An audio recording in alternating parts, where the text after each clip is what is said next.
Hey guys, Ray from Love You RV. So I'm back with my review of the Furrion oven gas range. I installed this about a month ago. If you missed that video, I'll link back to it. So I wanted to use it a good month just to make sure I worked out all the bugs and saw anything that I didn't like and what I liked. I wanted to swap out the old Atwood Wedgwood for this one because of a few features, and they've turned out to be features that I really liked. I'll get into them, give you my likes and dislikes. First of all, I like that it looks pretty attractive with our decor. We kind of have an older Cougar, pushing about 12 years now, so the black model really kind of looks sharp with our kitchen. Next was the oven light. That was a big upgrade. You see right here, this clicks on and then it lights up your oven. And also it has a glass window. So our old stove was just a sheet of metal, so you had to open things up to look inside, and of course it changes your heating and stuff like that. Also these knobs light, which is nice. And if they're on, they're red, so if you forget to leave an element on or something, or the oven, you can see that it's red. You don't have to have these lights going all the time, but I guess they could. People could use them as like a night light like that. You can just go like that and have them on, or you can go down below and have the oven light on. Another big feature for me that I really like is the sparker. Here sparks the top elements to light them, but it also will work on the oven inside. So my previous stove, you had to kind of get down on your knees, and kind of with a long match or a barbecue lighter, you'd have to hold the knob in at the same time you're sparking the pilot light. Whereas this one, you just hold it, you push it like this and hold the knob in, and then you turn this at the same time, and it will light it remotely. And a tip I got from a few commenters was, because of the glass door here, if you just tilt this at the right angle, you can actually see if the pilot light, you can see the spark happening and know when the pilot light's on, so that's kind of neat. Next is the grill up here. Boils water much quicker than the previous one. The other one I had kind of had wires, and it sat up a little, I guess, higher from the flame. But this one, I can boil the kettle a little bit faster, boil eggs or whatever, potatoes. It seems to go a lot quicker, or steamed vegetables. One thing we worried about was how open that was, because Anne likes to use this little espresso maker, and it just barely fit on it. And it does turn down low enough that she can get a low heat and do this properly as well. So it does have a higher max heat than my previous stove, but it also can do the low as well. Also, these things come off pretty easily as far as cleaning. I find this thing just lifts out. It's just stuck into little rubber grommets in there, so you can pop that out and clean underneath. And also the whole top comes off. I kind of showed that when I was doing the installation, but you just basically kind of pop the back off and the whole thing comes off, so you can even clean underneath that as well. So that's worked out good.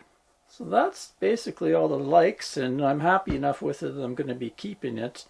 I don't want to put the old stove back in or anything, so that's going to go to recycling, and this will be our new stove. But there is some kind of dislikes to it. First of all, you see something missing.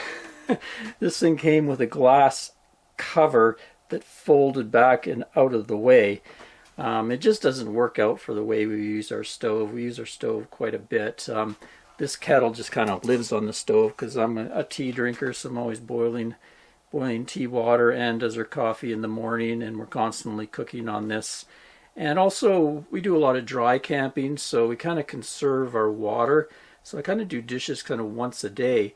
So that counter space at the back is good for piling up dirty dishes. So if that cover is kind of flipped back, it's just a nuisance and it's in the way. Also, when you're traveling on rough roads, I'd be afraid that the thing would bounce around and shatter. It's tamper-proof glass, so it'd be quite a mess.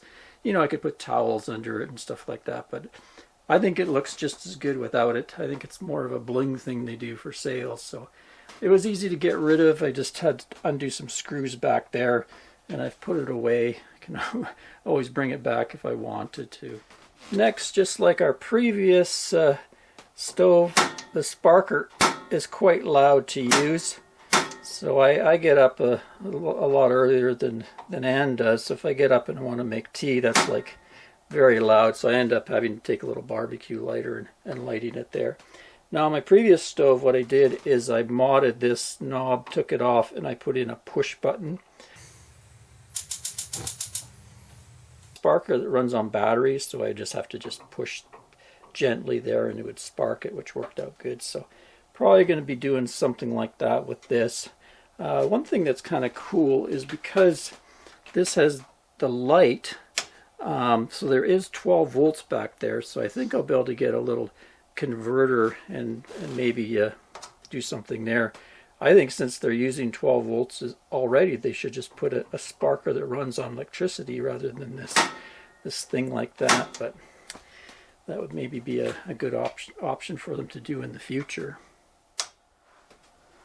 Next, this, I don't know if you can see that, but it's quite a rough coating on the burners and the grill here, which looks attractive. When I first saw it, that looks pretty neat, but in use, you know, if you're going to be spilling food on this stuff or on a burner, it's going to be a lot harder to clean off this kind of roughed up paint.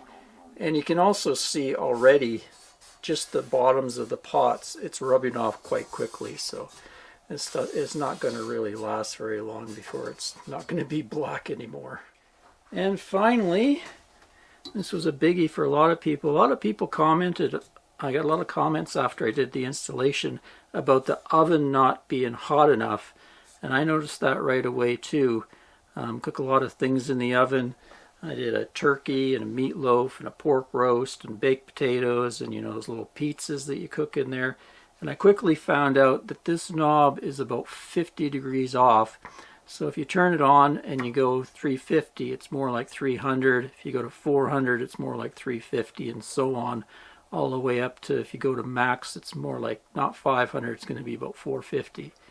So my theory is maybe they've misprinted this knob. Like, what stove starts at 350? They usually always start at maybe 300. If you're going to warm something in the oven, you're not going to warm it at 350. So I think that's what may have gone on, which it's okay for me as long as I know that. It's fine. I can get used to it. But anyway, I thought I should mention that. I don't know if it maybe could be solved. I didn't see any temperature adjustment on this knob or the gas line. But in the back there, you can see that's probably the pickup, the temperature pickup there, the thermostat. It maybe could be moved around the stove. Maybe it's in the wrong place there to pick up the heat and adjust. But anyway, I'll just live with it. It's not really a problem once I know. And it is pretty consistent at cooking at those levels as long as I change from 50 by 50 Fahrenheit. Just did a cake today because I hadn't done a cake in it. And I set that, it called for between 325 and 350. And I cooked it at right about a little bit less than 400. And it came out at the right time. Anyway, there you go. Hope you found that helpful. I'm pretty happy with the upgrade. Especially, like I say, those features, that oven light is really handy. And the glass door so I can look at things. If you have any questions, leave them in the comments, or if you have any of your own feedback on these stoves, leave them in the comments. Till next time, Ray from Love You RV. Cheers, folks. Time to eat some cake.